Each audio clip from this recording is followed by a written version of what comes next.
This is the elevator at Allegheny Plaza in Oakmont, Pennsylvania. It's Schindler 300A with MT.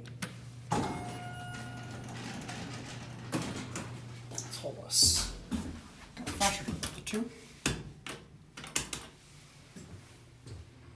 And here you are.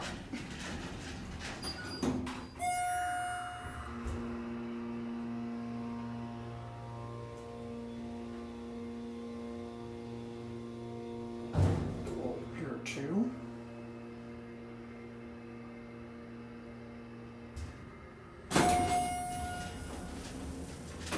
Back down to 1.